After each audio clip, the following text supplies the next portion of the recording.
کوئی ہے پڑھنے والا آدمی؟ بسم اللہ الرحمن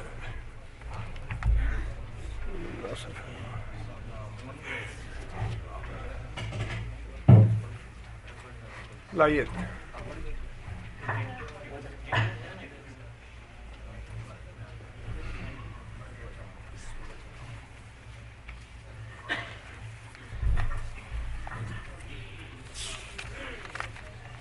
أعوذ بالله من الشيطان الرجيم. بسم الله الرحمن الرحيم. إن الله ربي وربكم فاعبدوه هذا صراط مستقيم. فلما أحس عيسى منهم الكفر قال من أنصاري إلى الله قال الحواريون نحن أنصار الله آمنا بالله واشهد بأننا مسلمون. ربنا آمنا بما أنزلت واتبعنا الرسول فاكتبنا مع الشاهدين. ومكروا ومكر الله والله خير الماكرين. إذ قال الله يا عيسى إني متوفيك ورافعك إلي ومطهرك من الذين كفروا وجاعل الذين اتبعوك فوق الذين كفروا إلى يوم القيامة ثم إلي مرجعكم فأحكم بينكم فيما كنتم فيه تختلفون. فأما الذين كفروا فأعذبهم عذابا شديدا في الدنيا والآخرة وما لهم من ناصرين. وأما الذين آمنوا وعملوا الصالحات فيوفيهم أجورهم والله لا يحب الظالمين. ذلك نتلوه عليك من الآيات والذكر الحكيم. إن مثل عيسى عند الله كمثل آدم خلقه من تراب ثم قال له كن فيكون. الحق من ربك فلا تكن من الممترين.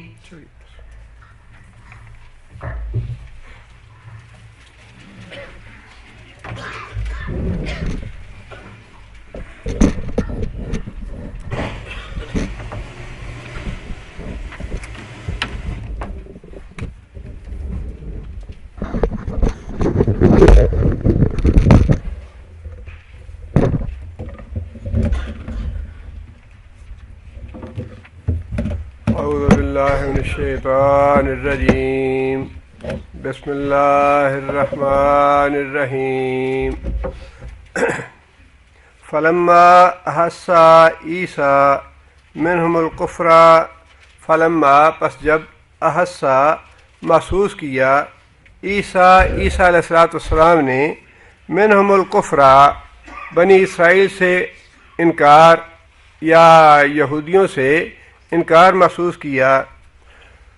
جیسا کہ میں نے اس سے پہلے عرض کیا کہ پچھلی آیتوں میں اللہ تعالیٰ نے یہ ہمیں بتایا ہے کہ اللہ تعالیٰ نے عیسیٰ علیہ السلام کو کون سے معجزات دیے تھے. پرندے کا زندہ کرنا اور مردے کا زندہ کرنا، بیمار کو اچھا کرنا اور اس بات کی خبر دینا کہ وہ کیا کھا کے آئے ہیں اور گھروں میں کیا پڑا ہے. یہ معجزات ایسے تھے، خاص طور پہ بیماروں کو صحت مند کرنا اور مردوں کو زندہ کرنا بڑے واضح دو معجزات تھے. ان معجزات کی وجہ سے عیسیٰ علیہ السلام کی قبولیت بہت زیادہ ہونے لگی.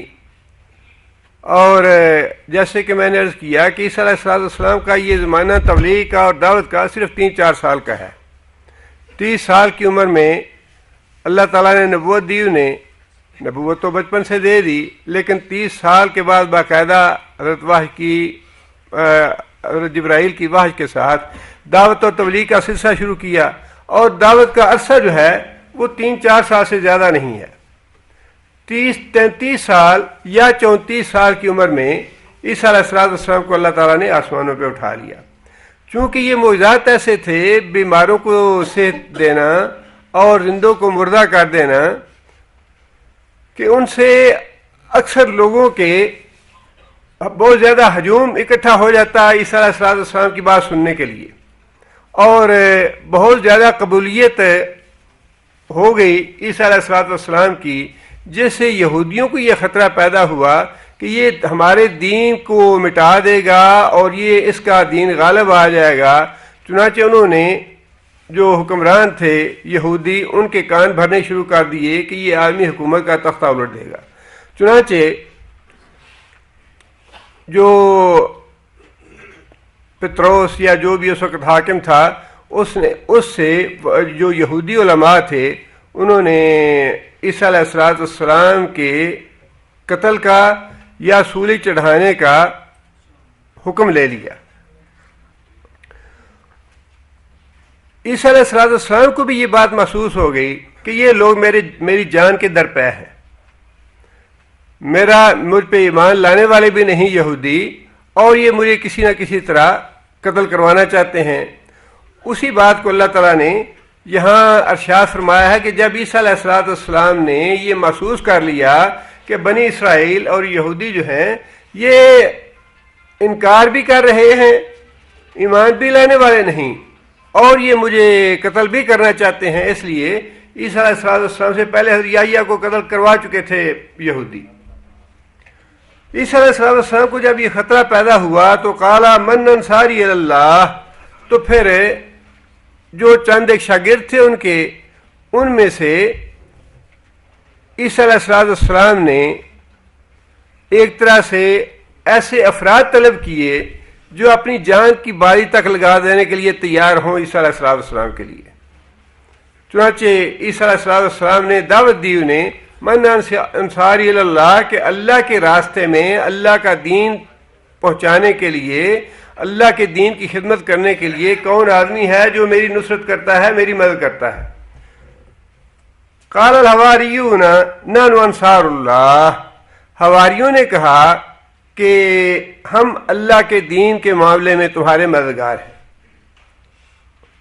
حواری کہا جاتا ہے کہ ان کی تعداد 12 تھی، یا بعض روایات کے مطابق 17 تھی، اور حواری کا معنی جو ہے وہ لغت کے اعتبار سے تو سفید ہے، جیسا کہ حور عین کا لفظ بھی اللہ نے استعمال فرمایا کہ موٹی آنکھوں والے سفید رنگ کی عورتیں حور عین، حور کا معنی جو ہے وہ تو سفید ہے، اور اسی سے حواری کا لفظ بنا ہے۔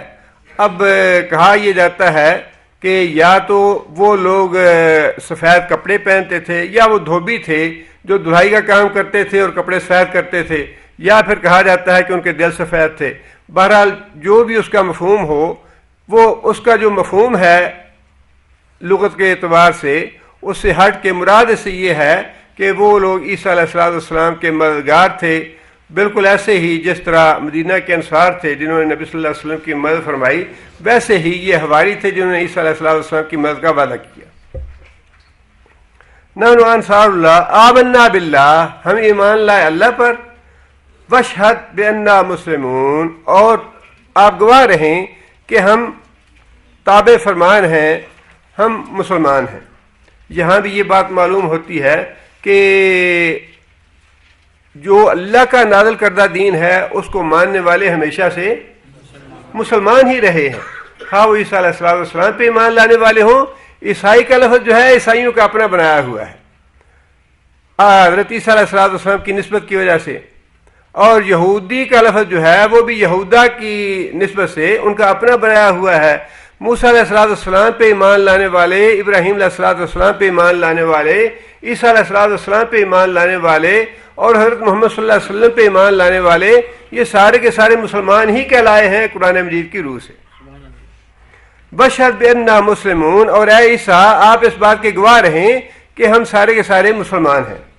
ربنا آمنا بما انزلت، اور پھر انہوں نے اللہ تعالیٰ سے یہ دعا بھی کی، ربنا آمنا، اے ہمارے پروردگار ہم ایمان لائے، بما انزلت، جو شریعت تو نے نازل کی عیسیٰ علیہ السلام پہ یا اس سے پہلے جو بھی ہے، واتبعنا الرسول، اور ہم نے پیروی کی رسولوں کی، فاکتبنا مع الشاہدین، فاکتبنا پس آپ ہمیں لکھ لیں مع الشاہدین گواہی دینے والوں کے ساتھ، یعنی جو اللہ کی دین کی اور اللہ کے رسول کی گواہی دینے والے ہیں ان کے ساتھ ہمیں بھی شامل کر لیجیے۔ یہ تو معاملہ ہو گیا حواریوں کا۔ اب آگے اللہ فرماتے ہیں کہ وَمَكَرُوا وَمَكَرَ اللَّهُ،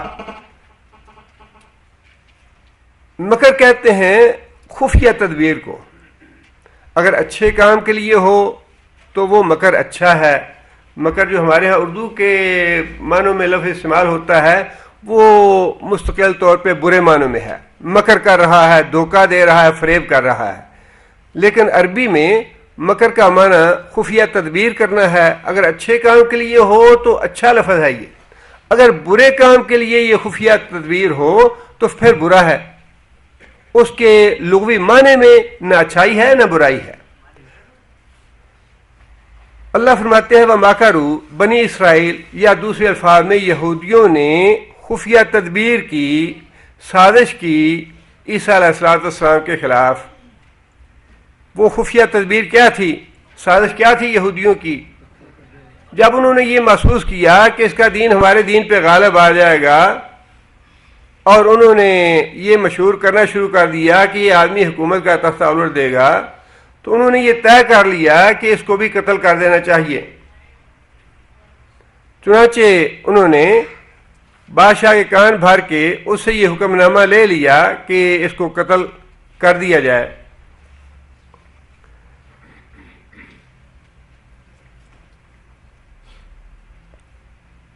سازش کر کے ایک آدمی کو جو حواری تھے، کہا جاتا ہے کہ حواریوں میں سے ہی وہ ایک آدمی تھا جس نے رشوت لے کے عیسیٰ علیہ السلام کی مخبری کی کہ عیسیٰ علیہ السلام فلاں جگہ پہ مقیم ہیں، یا پھر اس کے علاوہ کوئی اور آدمی تھا جس نے رشوت لے کے اس بات کی مخبری کی کہ عیسیٰ علیہ السلام کہاں ہیں۔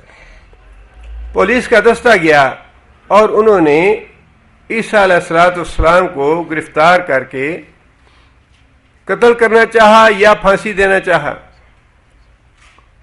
اب آگے اللہ نے یہ فرمایا وَمَكَرَ اللَّهُ، اللہ نے بھی یہ خفیہ تدبیر کی۔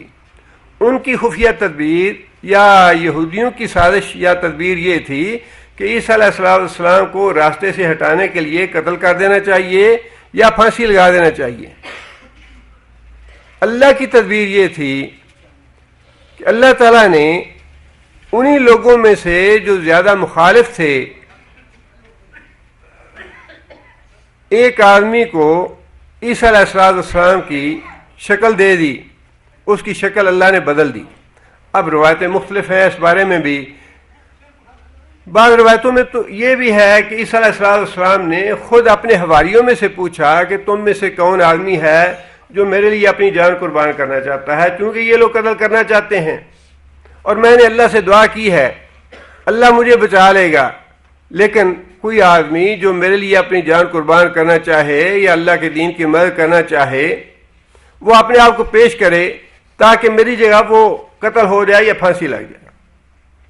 اور بعض روایتوں میں یہ ہے کہ جو زیادہ دشمن تھے اور پیچھے پڑے ہوئے تھے انہی میں سے اللہ تعالیٰ نے خود کسی کو عیسیٰ علیہ السلام کی شکل دے دی۔ یا یہ بھی ایک روایت ہے کہ جس آدمی نے رشوت لی تھی مخبری کرنے کے لیے اسی کی شکل اللہ نے عیسیٰ علیہ السلام کی بنا دی۔ بہرحال اللہ کی تدبیر وَمَكَرَ اللَّهُ، اللہ کی تدبیر یہ تھی کہ اللہ تعالیٰ نے انہی لوگوں میں سے کسی ایک آدمی کی شکل عیسیٰ علیہ السلام کی بنا دی اور عیسیٰ علیہ السلام کو اللہ تعالیٰ نے وہیں سے آسمانوں پہ اٹھا لیا۔ اب یہ تھی اللہ کی تدبیر۔ آگے اللہ فرماتے ہیں اذ قال اللہ یا عیسیٰ، اس آیت میں اللہ تعالیٰ نے عیسیٰ علیہ السلام سے 5 وعدے فرمائے ہیں۔ وہ 5 وعدے یہ ہیں، اللہ نے عیسیٰ علیہ السلام سے یہ بات ارشاد فرمائی انی متوفیک، اے عیسیٰ میں تجھے وفات دوں گا، ورافعو کا، اور تجھے الیہ اپنی طرف اٹھا لوں گا، ومطہرک اور تجھے پاک کروں گا من الذین کفروا ان لوگوں سے جنہوں نے کفر کیا. متوفیق پہلا وعدہ ہو گیا، رافع کا دوسرا وعدہ ہو گیا، مطہروں کا تیسرا وعدہ ہو گیا. وجعل الذین اتبعوک اور بناؤں گا کروں گا ان لوگوں کو اتبعوک جو تیری پیروی کریں گے، فوق الذین کفروا غالب کروں گا، فوقا اونچا کروں گا، غالب کروں گا، الذین کفروا ان لوگوں سے جنہوں نے تیرا انکار کیا، الی یوم القیامہ قیامت کے روز تک. یہ چوتھا وعدہ ہو گیا.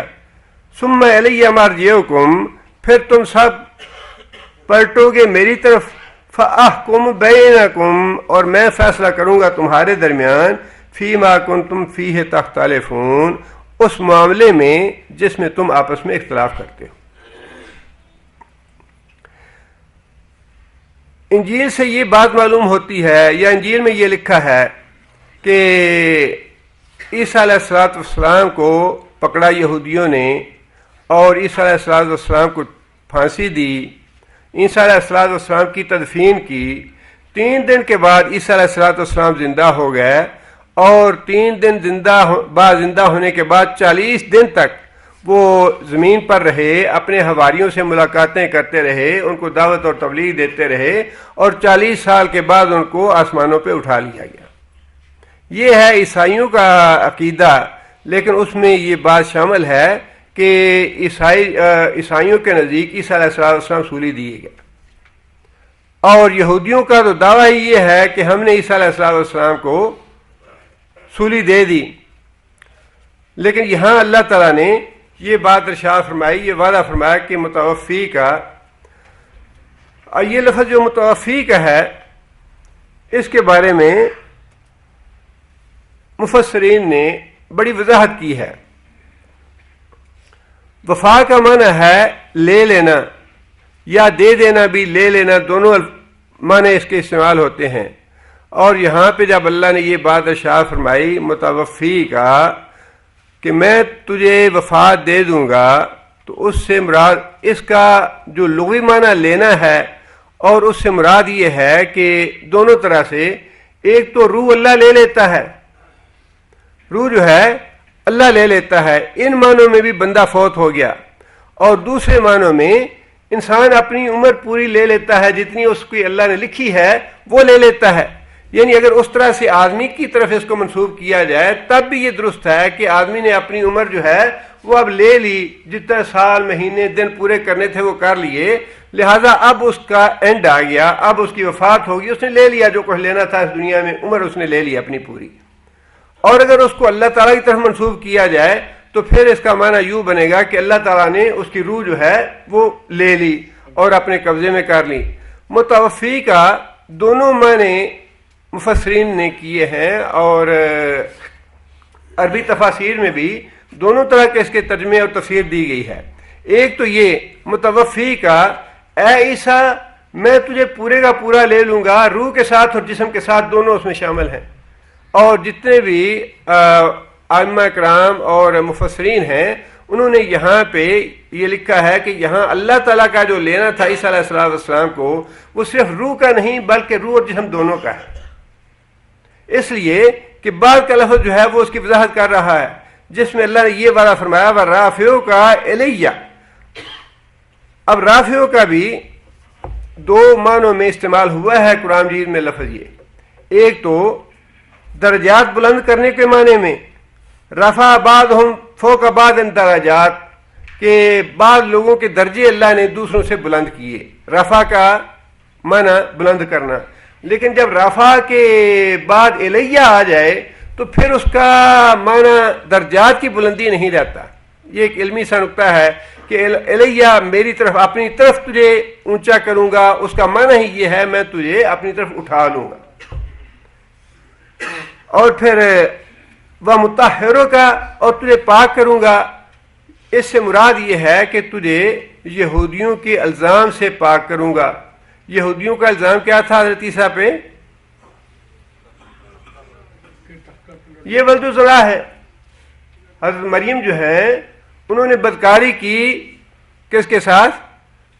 زکریا جو ان کے کفیل تھے ان کے ساتھ، معاذ اللہ. اور ان دونوں کی بدکاری کی وجہ سے عیسیٰ علیہ السلام پیدا ہوئے. یہ الزام تھا زکریا علیہ السلام پہ بھی اور حضرت مریم پہ بھی اور حضرت عیسیٰ علیہ السلام پہ بھی. اللہ تعالیٰ نے یہاں یہ وعدہ فرمایا عیسیٰ علیہ السلام سے کہ میں تجھے پاک کر دوں گا ان الزامات سے، تجھے بری کر دوں گا ان الزامات سے جو یہودیوں نے تمہارے اوپر لگائے. اور وہ اللہ تعالیٰ نے برات کیسے کی؟ اللہ نے کیسے پاک کیا عیسیٰ علیہ السلام کو؟ اللہ تعالیٰ نے وہ پاکیزگی عیسیٰ علیہ السلام کی اس قرآن کے ذریعے کی.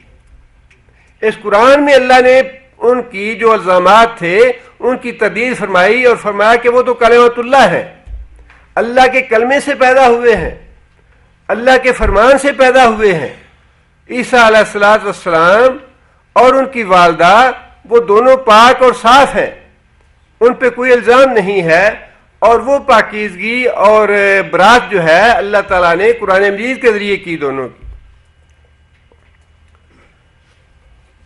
اس سورہ میں تو اللہ تعالیٰ نے یہاں اتنی بات ارشاد فرمائی، لیکن چونکہ یہودیوں نے اور عیسائیوں نے یہ دعویٰ کیا کہ عیسیٰ علیہ السلام پھانسی لگائے گئے. یہودیوں کا تو قطعی طور پہ دعویٰ تھا کہ ان کو پھانسی لگا کے ہم نے دفن کر دیا ہے، اور اس کے بعد زندہ ہونے کا، آسمانوں پہ جانے کا عقیدہ ان کا نہیں ہے. عیسائیوں کی انجیل میں یہ لکھا ہے کہ عیسیٰ علیہ السلام کو پھانسی دی گئی، تدفین ہوئی ان کی، پھر وہ زندہ ہوئے اور زندہ ہونے کے بعد انہیں آسمانوں پہ اٹھایا گیا اور وہ دوبارہ آئیں گے. لیکن سورہ نساء میں اللہ تعالیٰ نے وضاحت کے ساتھ اس بات کی تردید فرما دی. اب چونکہ یہ باتیں جو تھیں عیسائیوں کے باطل عقیدے کی تردید کے لیے تھیں، لہذا متوفی کا لفظ جو ہے کہ یہاں تو اللہ تعالیٰ نے اور معنوں میں استعمال فرمایا ہے متوفی کا، ہم تجھے پورے کا پورا لے لیں گے، واپس لے لیں گے اپنے پاس. اور پھر آگے فرما دیا رافع کو الیہ، اپنی طرف اٹھا لیں گے. لیکن سورہ نساء میں اللہ تعالیٰ نے اس بات کی وضاحت بھی فرما دی کہ جو یہودیوں اور عیسائیوں کو اس بات کا یقین تھا کہ ہم نے سولی چڑھا دیا، پھانسی لگا دیا، وہ محض ان کا شبہ تھا، وہ حقیقت نہیں ہے. اللہ تعالیٰ نے سورہ نساء میں 156 نمبر آیت ہے، اللہ فرماتے ہیں وَبِكُفْرِهِمْ وَقَوْلِهِمْ عَلَى مَرْيَمَ بُهْتَانًا عَظِيمًا کہ یہودیوں پہ لعنت کی گئی یا ان کے دلوں پہ مہر لگائی گئی. کیوں؟ بِكُفْرِهِمْ، انہوں نے کفر کیا عیسیٰ علیہ السلام کا. وَقَوْلِهِمْ، اور ان کا یہ قول تھا، ان کا یہ کہنا تھا جو ان کے اوپر لعنت کا باعث بنا، علی مریم، مریم کے بارے میں، بہتان عظیما، بڑا عظیم بہتان باندھا انہوں نے حضرت مریم پہ کہ معاذ اللہ حضرت مریم جو ہیں یہ بدکار ہیں اور ان کی بدکاری کی وجہ سے عیسیٰ پیدا ہوئے ہیں. اللہ فرماتے ہیں کہ ان کے اسی قول کی وجہ سے ہم نے ان پہ لعنت کی اور ان کے دل پہ مہر لگا دی. آگے اللہ فرماتے ہیں وَقَوْلِهِمْ، اور ان کے اس بات کی وجہ سے بھی ہم نے ان پہ لعنت کی. اِنَّا قَتَلْنَا الْمَسِيحَ عِيسَىٰ ابْنَ مَرْيَمَ رَسُولَ اللَّهِ، اِنَّا قَتَلْنَا، بے شک ہم نے قتل کیا، مسیحا، مسیح کو، عیسیٰ ابن مریم، عیسیٰ جو مریم کا بیٹا تھا، رسول اللہ، اللہ کا رسول. آپ اندازہ لگائیے کتنی بڑی جسارت ہے اور کتنی بڑی صفاکی اور درندگی ہے. آج ہم جب دیکھتے ہیں کہ یہودی فلسطین میں 5-5 6-6 مہینے کے بچوں کو سنگینوں سے ذبح کرتے ہیں اور ان کو گولیوں سے قتل کرتے ہیں، تو ہمیں بڑا تعجب ہوتا ہے کتنی سنگ دل قوم ہے یہ، کتنے شفاق ہیں یہ لوگ.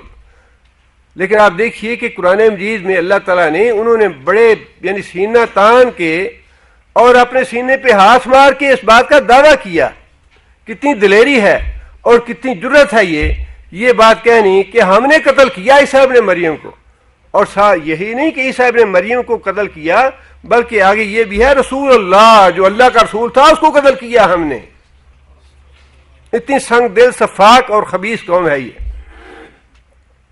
آگے پھر اللہ فرماتے ہیں وما قتلوہ وما صلبوہ، وما قتلوہ، نہ تو انہوں نے قتل کیا اس کو. یہ ہے وہ بات جو اللہ تعالی ہمیں بتانا چاہتے ہیں اور جس سے عیسائیوں کے باطل عقیدے کی تردید بھی ہو جاتی ہے کہ آگے اللہ نے فرمایا ہے کہ جیسا کہ پچھلی آیت میں بھی ہے، اس کی وضاحت کروں گا کہ وما قتلوہ، نہ تو انہوں نے قتل کیا اس کو، وما صلبوہ، نہ اس کو صلیب دیا، ولکن شبہ لہم، لیکن ان پہ معاملہ مشتبہ کر دیا گیا، ان کو شک میں ڈال دیا گیا. دوسرے آدمی کی شکل عیسیٰ علیہ السلام کی بنا کے عیسیٰ علیہ السلام کی جگہ پہ یہودیوں نے اس کو قتل کیا اور سمجھ یہ لیا کہ ہم نے عیسیٰ علیہ السلام کو سولی دیا ہے. آگے پھر فرمایا کہ وَإِنَّ الَّذِينَ اخْتَلَفُوا فِيهِ لَفِي شَكٍّ مِّنْهُ، اور بے شک وہ لوگ جنہوں نے عیسیٰ کے بارے میں بھی اختلاف کیا وہ بھی شک میں ہیں، ان کو بھی یقین نہیں ہے. یہاں ذکر اللہ نے عیسائیوں کا کیا ہے. پہلے تو یہودیوں کا ذکر تھا کہ قطعی طور پہ نہ انہوں نے قتل کیا نہ سولی چڑھایا، بلکہ ان کے لیے معاملہ جو ہے وہ مشتبہ بنا دیا گیا، شک والا بنا دیا گیا.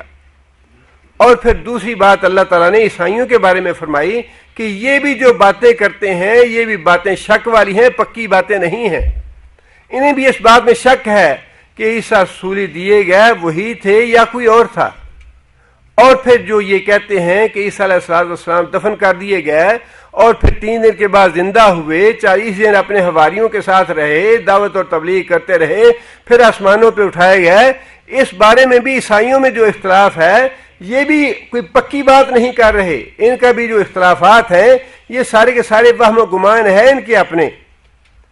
ما لہم بہ من علم، ان کے پاس بھی کوئی واضح بات نہیں ہے، علم کی بات نہیں ہے، الا اتباع ظن، بس یہ بھی محض گمان اور ظن کی پیروی کر رہے ہیں. وما قتلوہ یقیناً، وما قتلوہ یقیناً، اللہ فرماتے ہیں کہ یقیناً پکی بات یہ ہے کہ یہودیوں نے عیسیٰ علیہ السلام کو نہ قتل کیا نہ سولی چڑھایا، بل رفعہ اللہ الیہ، بلکہ اصل بات یہ ہے رفعہ اللہ، اللہ نے اس کو اپنی طرف اٹھا لیا. وکان اللہ عزیزا حکیما، اور اللہ تعالیٰ بڑے غالب ہیں، حکمت والے ہیں.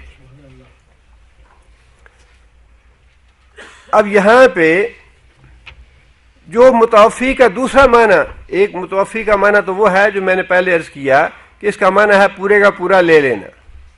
خواہ وہ روح اللہ تعالیٰ لے لیتے ہیں اس لیے وفات کہا جاتا ہے اسے، موت کو، یا پھر انسان اپنی پوری عمر لے لیتا ہے، لہذا اس معنی میں اس کو وفات کہا جاتا ہے، موت کہا جاتا ہے. دوسرا معنی مفسرین نے یہ کیا ہے متوفیق، میں تجھے وفات دوں گا. یہاں وفات سے مراد طبی وفات ہے، وفات دوں گا تجھے. اور وفات دوں گا اس سے عیسائیوں کے اس باطل عقیدے کی تردید ہو جاتی ہے کہ وہ اللہ ہیں. اگر اللہ ہیں تو ان کو وفات نہیں آنی چاہیے، لیکن اللہ نے وعدہ یہ کیا کہ اے عیسیٰ میں تجھے وفات دوں گا. یہاں وفات سے مراد طبی وفات ہے کہ تم اپنی طبی وفات آئے گی، تمہیں یہ پھانسی نہیں دے سکیں گے، نہ قتل کر سکیں گے. اگر انسان قتل ہو جائے یا پھانسی لگے وہ طبی موت نہیں ہے. لیکن اللہ نے جب عیسیٰ علیہ السلام کو اس بات کی فکر لاحق ہو گئی اور یہ محسوس ہو گیا یہ مجھے قتل کرنا چاہتے ہیں، اس وقت اللہ تعالیٰ نے عیسیٰ علیہ السلام کو یہ بات واضح فرما دی کہ اے عیسیٰ تم مت ڈرو ان سے، تمہاری موت تبھی موت آئے گی، نہ تمہیں قتل کیا جائے گا نہ تمہیں سولی چڑھایا جائے گا، اور اس کی تدبیر میں کروں گا.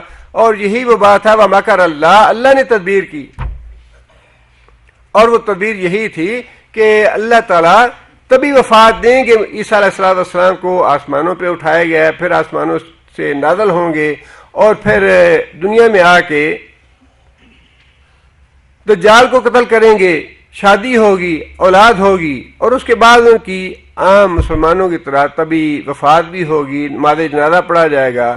اور جیسا کہ بعض روایات میں ہے کہ کہ نبی صلی اللہ علیہ وسلم کے حجرہ مبارک میں ایک جگہ باقی ہے قبر کی اور وہیں پہ ان کی تدفین بھی ہوگی۔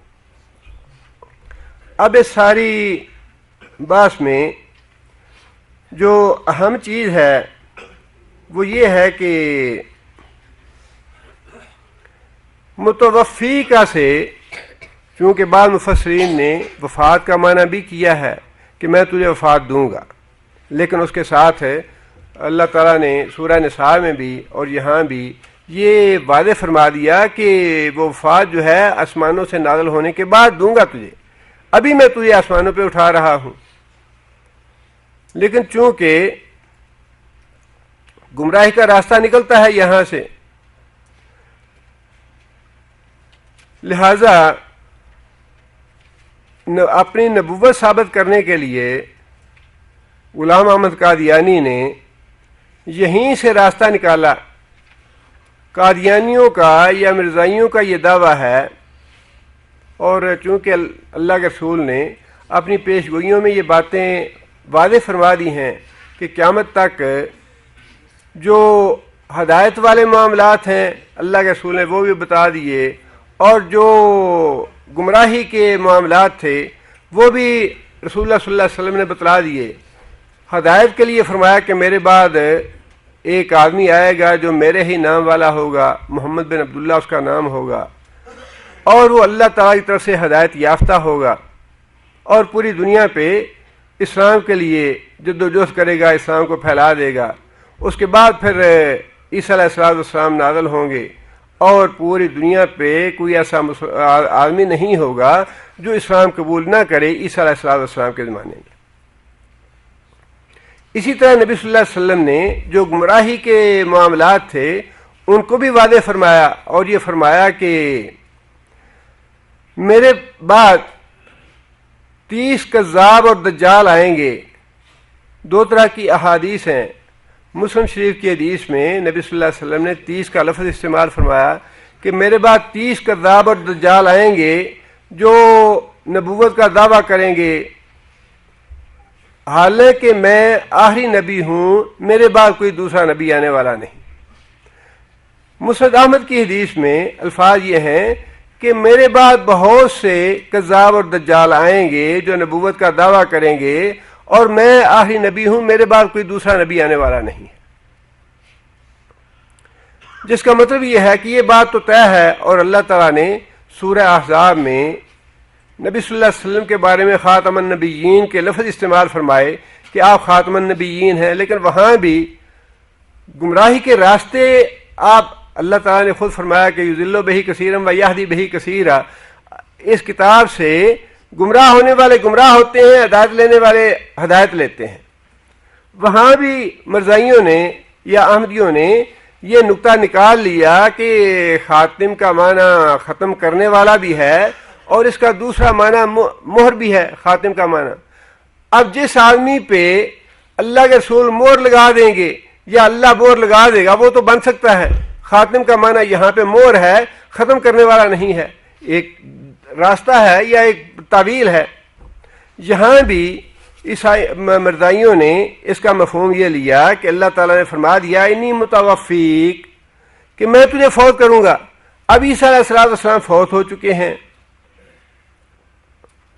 اور یہ جو اللہ نے فرمایا رافع کا الیہ، تو اس کا مطلب روح کو لے جانا ہے، عیسیٰ علیہ السلام کے جسم کو لے جانا نہیں ہے۔ حالانکہ بات تو واضح ہے کہ جہاں تک روح کا معاملہ ہے، روح تو ہر ایک انسان کی مرنے کے بعد آسمانوں پہ جاتی ہے۔ روح جو ہے وہ تو مومن آدمی کی 7ویں آسمان تک ہر مومن آدمی کی جاتی ہے، اس کے لیے الگ لفظ استعمال کرنے کی یا الگ وضاحت کرنے کی ضرورت ہی نہیں تھی۔ اور آپ نے یہ بھی بات نوٹ کی ہوگی کہ عیسیٰ علیہ السلام کے بارے میں یہاں سورہ آل عمران، سورہ نساء اور سورہ مریم، ان تینوں آیات میں اللہ تعالیٰ نے جتنی وضاحت کے ساتھ عیسیٰ علیہ السلام کے بارے میں باتیں بتائی ہیں، چھوٹی چھوٹی، اتنی چھوٹی چھوٹی باتیں محمد صلی اللہ علیہ وسلم کے بارے میں بھی اللہ نے نہیں بتائیں۔ نانی کا نام کیا تھا، ان کی ماں کا نام کیا تھا، اور پھر وہ پیدا کیسے ہوئے، پیدا ہونے کے بعد انہوں نے کلام کیسا کیا، اور پھر ان کے معجزات کیسے تھے، وہ کھاتے کیا تھے، پیتے کیا تھے، اور ان کے خلاف سازشیں کیسی کیسی ہوئیں، یہ ساری ایک ایک چیز جو ہے اللہ تعالیٰ نے قرآن مجید میں واضح فرمائی عیسیٰ علیہ السلام کے بارے میں۔ اتنی زیادہ علامتیں بتانے کا مقصود ہی یہ تھا، مطلب ہی یہ تھا کہ عیسیٰ علیہ السلام کے بارے میں نہ تو عیسائی لوگ گمراہ ہوں اور نہ ہی مسلمان لوگ گمراہ ہوں، کوئی دوسرا آدمی ان کو گمراہ نہ کر پائے۔ غلام احمد قادیانی نے یہیں سے یہ نقطہ نکالا کہ عیسیٰ علیہ السلام فوت ہو چکے ہیں، اللہ نے فرمایا متوفی کا میں تجھے فوت کروں گا، اور رافع کا علیہ سے مراد عیسیٰ علیہ السلام کی روح کو اوپر لے جانا ہے۔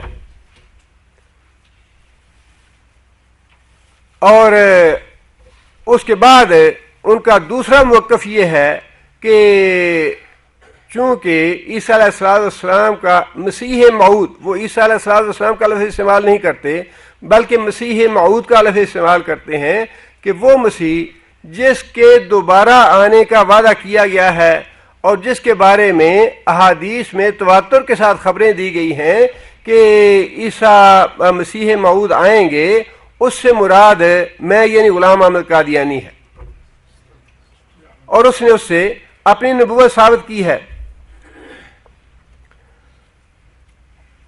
اس کے بارے میں جو قادیانی تحریک ہے، چونکہ تحفظ ختم نبوت کے بارے میں بڑی قربانیاں دی ہیں مسلمانوں نے، یہ ویسے تو اور بہت سے نبی پیدا ہوئے، نبی صلی اللہ علیہ وسلم کے زمانے میں 2 نبی جھوٹے پیدا ہوئے، ایک تو یمن میں اسود انسی تھا جس کو نبی صلی اللہ علیہ وسلم کے حکم کے مطابق قتل کر دیا گیا، اور قتل کی خبر جب پہنچی تو نبی صلی اللہ علیہ وسلم اس وقت فوت ہو چکے تھے۔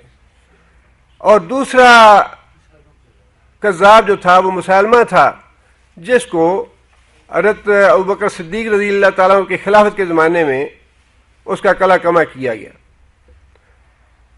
اس زمانے سے ہی اس جو جھوٹے نبی ہیں ان کا سلسلہ شروع ہو گیا، لیکن یہ جو قادیانیت کا فتنہ تھا یہ بھی اگرچہ شروع تو برصغیر سے ہوا لیکن پھیلا بہت زیادہ، اور اس کے بہت سے اسباب تھے۔ بنیادی طور پہ عام طور پہ یہ سمجھا جاتا ہے کہ یہ قادیانی تحریک جو ہے یہ ایک مذہبی معاملہ ہے، حالانکہ اس کے دونوں پہلو ہیں۔ قادیانیت جو ہے اس کا مذہبی پہلو بھی ہے اور اس کا سیاسی پہلو بھی ہے۔ بظاہر مذہبی پہلو غالب ہے، بظاہر قادیانیت کی تحریک پہ مذہبی پہلو غالب ہے، لیکن حقیقت میں اس کے سارے اغراض و مقاصد سیاسی تھے۔ اب دونوں پہلوؤں پہ میں اختصار کے ساتھ آپ کو بتانا چاہوں گا، اس لیے کہ اس معاملے میں ایک تو یہ ہمارا ایمان ہے، اور کسی بھی جھوٹے آدمی کے جھوٹ میں کسی بھی مسلمان کو نہیں آنا چاہیے، خواہ وہ کیسے بھی دلائل دے، اور یہ متفق علیہ مسئلہ ہے پوری امت کے نزدیک۔ اور اس معاملے میں جتنے بھی فتوے ہیں یا علماء کے یا ائمہ نے جو کچھ کہا ہے، ان سب میں سے زیادہ سخت فتویٰ جو ہے یا زیادہ سخت بات جو ہے وہ امام ابو حنیفہ رحمۃ اللہ علیہ کی ہے۔ باقی علماء نے یا ائمہ نے تو یہی کہا ہے کہ جو آدمی دعویٰ کرے وہ کافر ہے، لیکن امام ابو حنیفہ رحمۃ اللہ علیہ نے یہاں تک کہا ہے کہ جو آدمی کسی سے یہ دلیل طلب کرے، کوئی آدمی دعویٰ کرتا ہے کہ میں نبی ہوں، اور جو آدمی اس سے دلیل طلب کرے کہ تم اس کی دلیل دو تم نبی ہو، تو دلیل طلب کرنے والا بھی کافر ہے۔ اتنا یہ متفق علیہ مسئلہ ہے، اور اتنا یہ واضح مسئلہ ہے قرآن اور حدیث کے اعتبار سے کہ نبوت کا دعویٰ کرنے والے سے اگر کوئی دلیل طلب کرتا ہے تو وہ بھی کافر ہے، وہ بھی دائرہ اسلام سے خارج ہے۔ اور چونکہ یہ اگرچہ پاکستان نے سب سے پہلے اور اس کے بعد پوری دنیا کے جو مسلمان مالک تھے انہوں نے قادیانی تحریک کو اور قادیانیوں کو دائرہ اسلام سے خارج قرار دے دیا ہے، لیکن اس کے باوجود آج بھی ان کی ایکٹیویٹیز اور ان کی جو تحریک ہے وہ کام کر رہی ہے اور لوگوں کو وہ گمراہ کر رہے ہیں. لہٰذا اس کے بارے میں کچھ نہ کچھ ہر آدمی کو جاننا چاہیے. اور پھر ایک دوسرا پہلو اس کا یہ ہے، بعض اوقات ہم جب گمراہ فرقوں سے بات کرتے ہیں تو ہمارے بعض ساتھی پریشان ہوتے ہیں، جی ان کے پاس علم بڑا ہے، یہ بڑی بات کرتے ہیں، ان کے پاس بڑے دلائل ہیں قرآن سنت کے. اور بعض لوگ ہمارے گمراہ ہو جاتے ہیں اور مرعوب ہو جاتے ہیں. حالانکہ اصل بات یہ نہیں ہے کہ ان کے پاس دلائل بڑے ہوتے ہیں، اصل بات یہ نہیں ہے، اور نہ ہی اصل بات یہ ہے کہ ان کے پاس علم بڑا ہوتا ہے.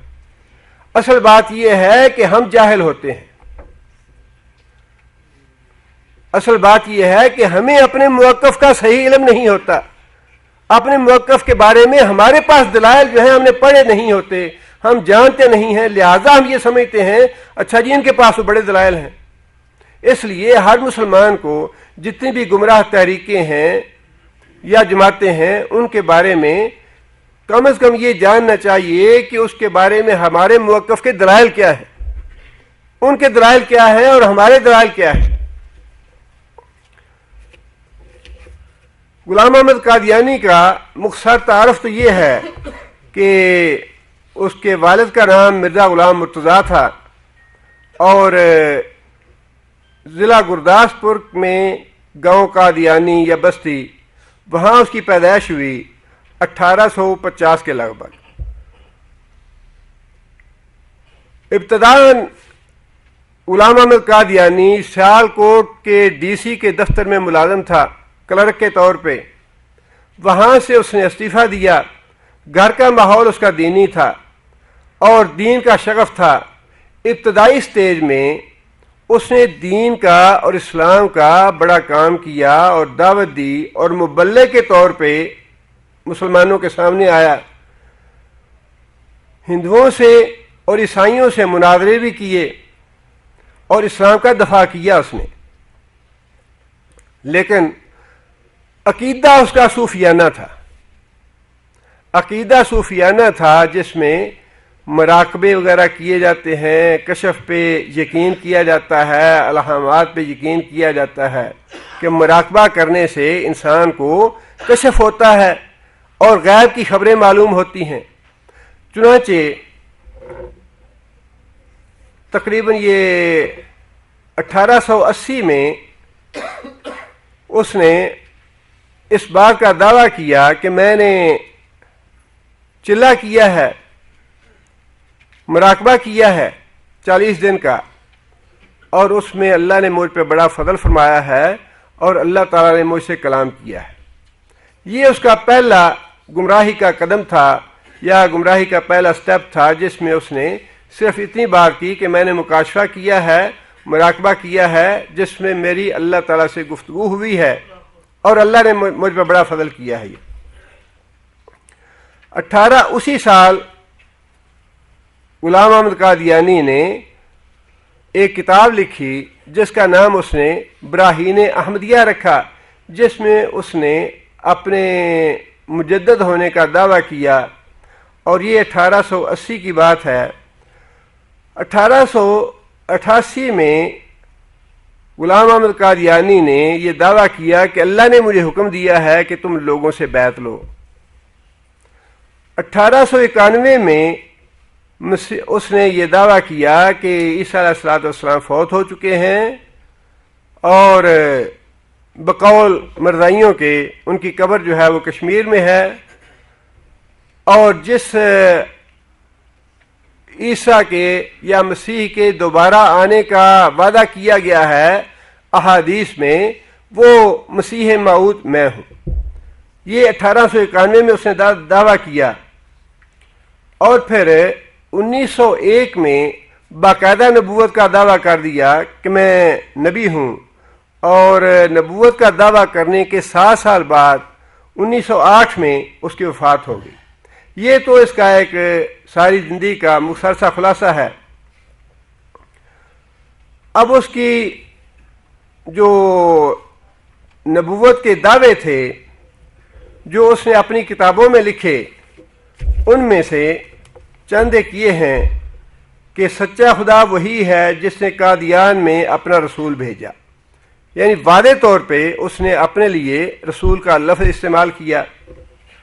خدا نے مجھے اس قدر نشان دکھائے ہیں نبوت کے کہ اگر وہ 1000 نبیوں میں تقسیم ہوں تو ان کی نبوت بھی ثابت ہو سکتی ہے۔ مطلب یہ کہ اللہ تعالیٰ نے مجھے معجزات دیے ہیں، اور اتنے زیادہ معجزے دیے ہیں کہ اگر 1000 انبیاء میں تقسیم کیے جائیں تو ان کی نبوت ثابت کرنے کے لیے بھی کافی ہیں۔ اس کے بعد ایک اور اس کا یہ ساری جو عبارتیں ہیں یہ اس کی اپنی لکھی ہوئی کتابوں میں سے ہیں۔ اس کا ایک اور دعویٰ یہ تھا وحی اور نبوت کا جو جام ہر نبی کو ملا ہے وہ مجھے بھی ملا ہے۔ اسی طرح اس نے یہ بھی دعویٰ کیا جو آدمی موسیٰ کو مانتا ہے، موسیٰ پہ ایمان لایا ہے، عیسیٰ کو نہیں مانتا، وہ کافر ہے۔ جو آدمی عیسیٰ پہ ایمان لایا ہے اور محمد صلی اللہ علیہ وسلم پہ ایمان نہیں لایا وہ کافر ہے، اور جو آدمی محمد صلی اللہ علیہ وسلم پہ ایمان لایا ہے اور مجھ پہ ایمان نہیں لایا وہ بھی کافر۔ آگے پھر اس نے یہ بھی لکھا کہ اللہ نے یہ بات ارشاد فرمائی، اور اس نے اپنی کتاب میں یہ بات لکھی، جو شخص تیری پر پیروی نہیں کرے گا اور تیرا مخالف رہے گا وہ اللہ رسول کا نافرمان ہے اور جہنمی ہے۔ اب چونکہ جھوٹ جو ہے اس کا تو کوئی سر پاؤں نہیں ہوتا، اب اس نے اپنی نبوت کے زوم میں ایسی باتیں بھی کہیں جن کا تعلق نبوت سے نہیں ہے بلکہ ان کا تعلق تو دعوی خدائی سے بنتا ہے۔ اس نے کہا کہ اللہ کا فضل میرے ساتھ ہے اور اللہ کی روح میرے نفس میں بولتی ہے۔ اللہ کی روح میرے نفس میں بولتی ہے، یعنی جس طرح بعض لوگوں نے دعویٰ کیا خدائی کا عن الحق کا، بالکل ویسی ہی بات اس نے کہی کہ میرے اندر اللہ کی روح بولتی ہے۔ اور پھر اس نے یہ بھی کہا کہ اللہ نے فرمایا ہے تم میرے نزدیک میری اولاد کی طرح ہو۔ حالانکہ اللہ تعالیٰ نے تو قرآن میں بار بار اپنی اولاد کا تردید فرمائی ہے اور اس کو باطل عقیدہ بتایا ہے، لیکن اس نے اپنی کتاب میں یہ بھی لکھا ہے کہ اللہ نے مجھے یہ کہا ہے کہ اے غلام احمد تم میرے نزدیک اس طرح ہو جیسا میری اولاد ہے۔ اور پھر یہ بھی لکھا اس نے میں نے خواب دیکھا میں خدا ہوں اور میں نے یقین کر لیا کہ میں واقعی وہی ہوں۔ یعنی نبوت سے بڑھ کے اس نے ایسی باتیں زبان سے نکالیں، اور یہ ساری ظاہر ہے کہ اللہ تعالیٰ کی لعنت ہے، اور فرشتوں کی بھی اور اہل ایمان کی بھی، جو نبی صلی اللہ علیہ وسلم کے بعد نبوت کا دعویٰ کرے اور ایک ملعون اور کذاب اور دجال جو ہے اس کی زبان سے پھر اللہ جو چاہے نکلوا دے۔ آگے اس نے یہ لکھا ہے کہ مجھے اللہ نے مارنے اور زندہ کرنے کی صفت عطا کی ہے۔ یہ وہ باتیں ہیں جو اللہ کے رسول محمد صلی اللہ علیہ وسلم کو اللہ نے نہ دی ہیں، نہ اللہ کے رسول نے یہ اپنی زبان سے باتیں نکالی ہیں کہ مجھے مارنے، اور چونکہ یہ معجزہ تھا عیسیٰ علیہ السلام کا، اس لیے اسے ایسی باتیں کرنی پڑیں تاکہ لوگ مجھ کو مان لیں کہ واقعی یہ مسیح موعود ہے۔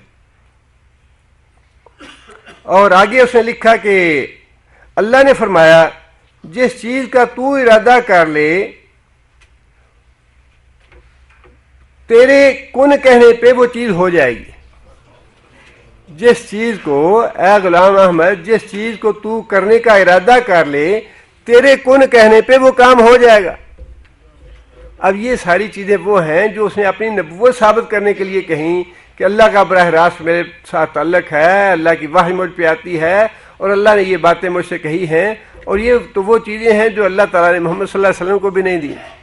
کن جو ہے یہ تو خالص صفت ہے اللہ تعالیٰ کی۔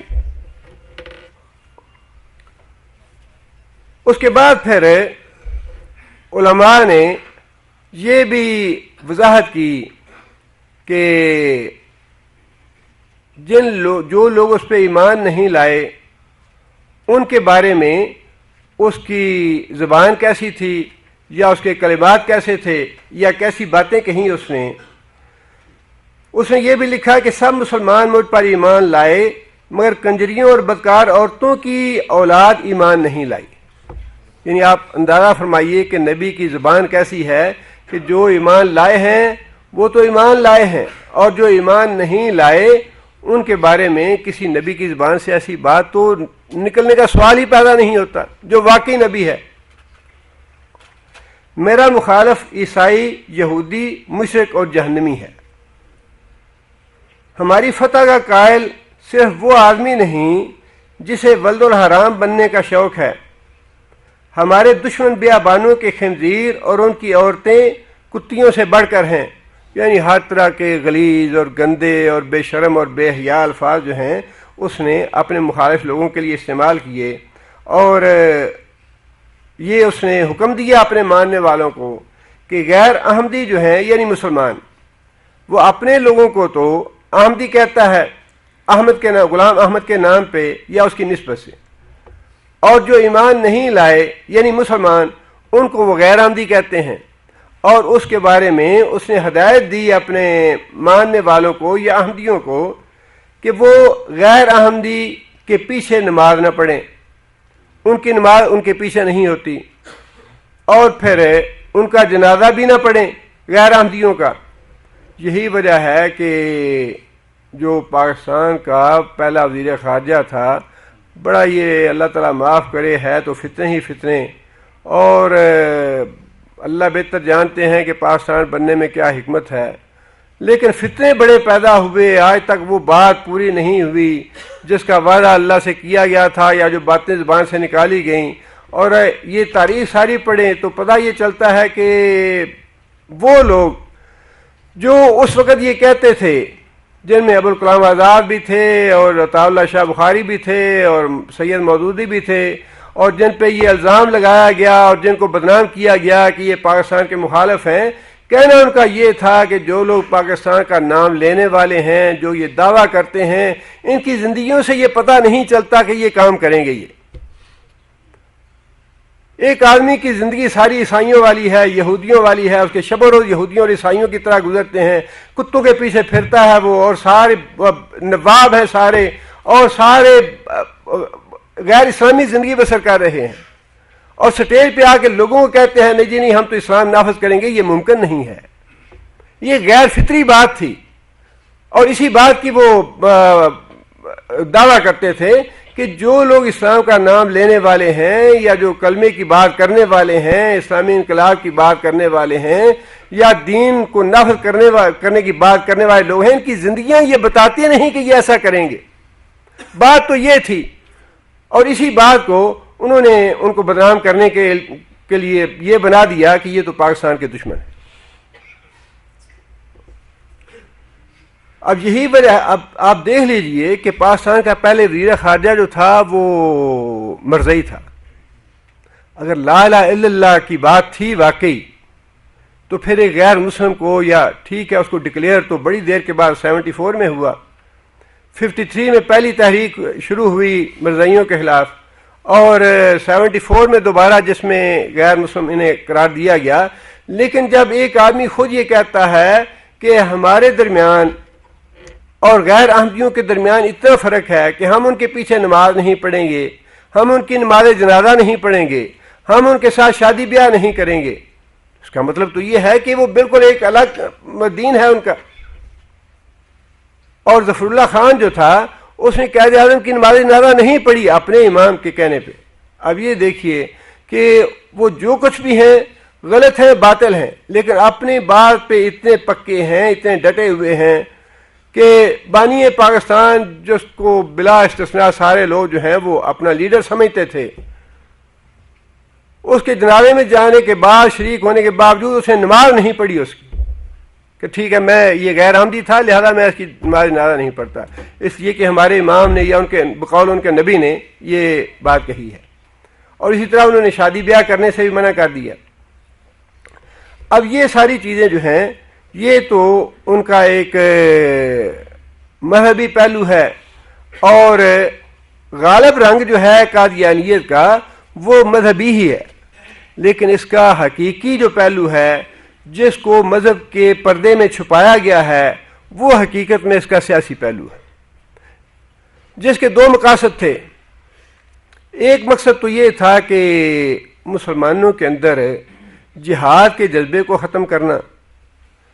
1857 کا جسے غدر کہا جاتا ہے اور جو اصلاً جنگ آزادی تھی، اس میں مسلمانوں نے بڑھ چڑھ کے حصہ لیا، دوسرے جو ہندوستانی تھے ہندو انہوں نے بھی حصہ لیا، لیکن مسلمانوں کا جذبہ جو ہے وہ ایسے معاملات پہ جہادی جذبہ غالب آ جاتا ہے، جہاں پہ مسلمان اور کافر کا مقابلے کی بات ہو جاتی ہے، اور خاص طور پہ وہ تو ایک کافروں سے آزادی کا معاملہ تھا۔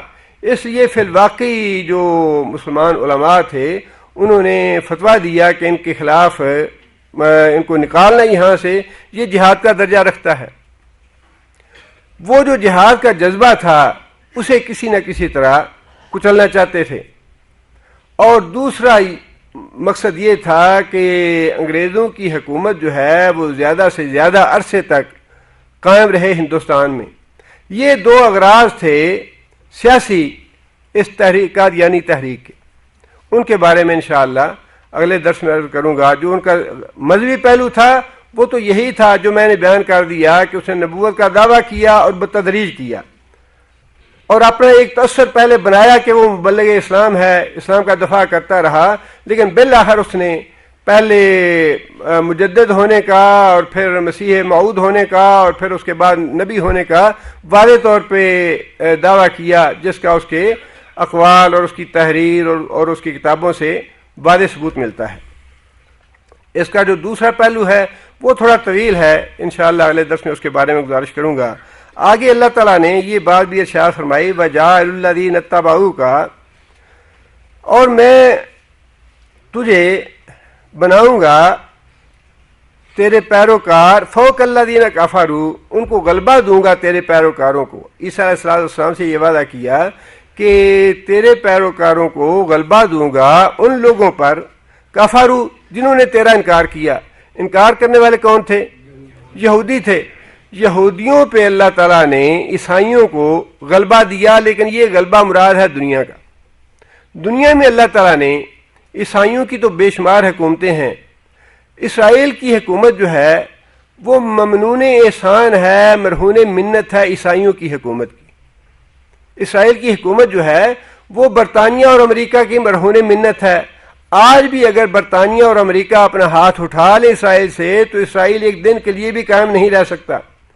اور اس کی دوسری وجہ علماء نے یہ بھی لکھی ہے کہ جو منظرنامہ نبی صلی اللہ علیہ وسلم نے بتایا ہے عیسیٰ علیہ السلام کے نزول کا اور عیسیٰ علیہ السلام کے نازل ہونے کے بعد دجال کے خلاف جہاد کرنے کا اور یہودیوں کو پوری دنیا سے مٹانے کا، اس کے پیش نظر یہ اللہ تعالیٰ کی خاص حکمت ہے اسرائیل کا بن جانا اور اسرائیل میں سارے یہودیوں کا اکٹھا ہو جانا، اس لیے کہ عیسیٰ علیہ السلام کے بارے میں بھی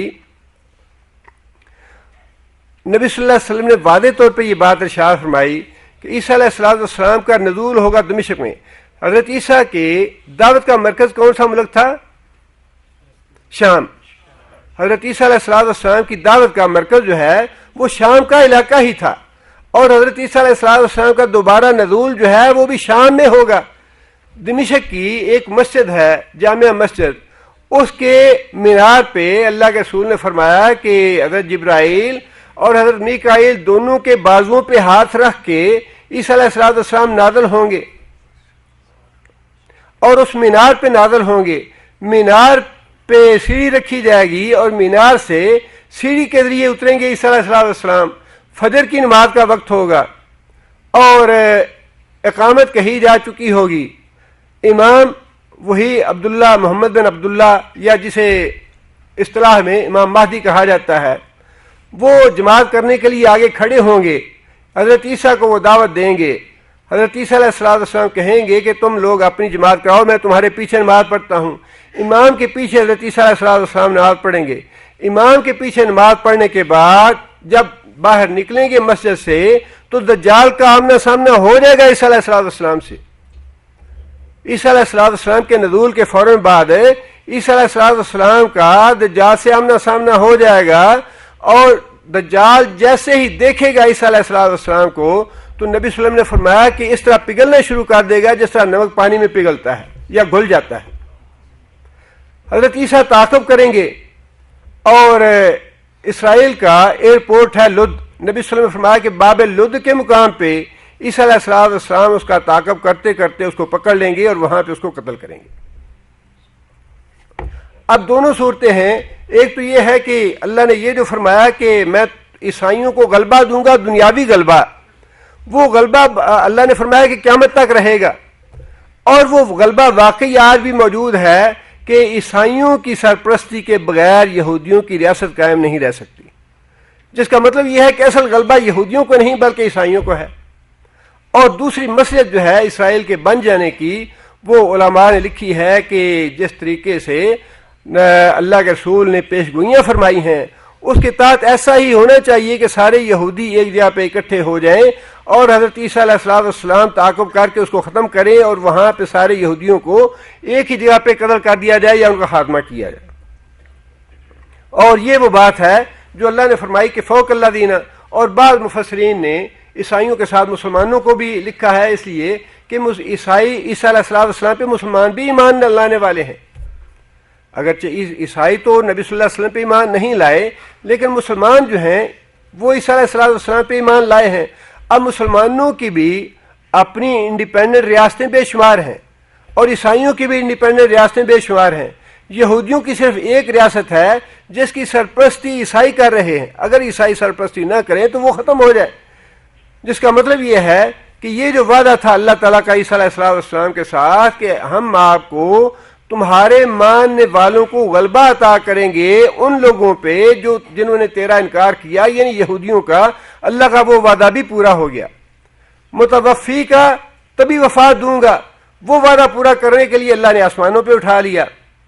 رافعوں کا علیہ، وہ بھی وعدہ اللہ نے پورا کر دیا۔ مطہروں کا، اور تجھے دشمنوں کے الزامات سے بری کر دوں گا، وہ برات اللہ تعالیٰ نے قرآن مجید کے ذریعے کر دی۔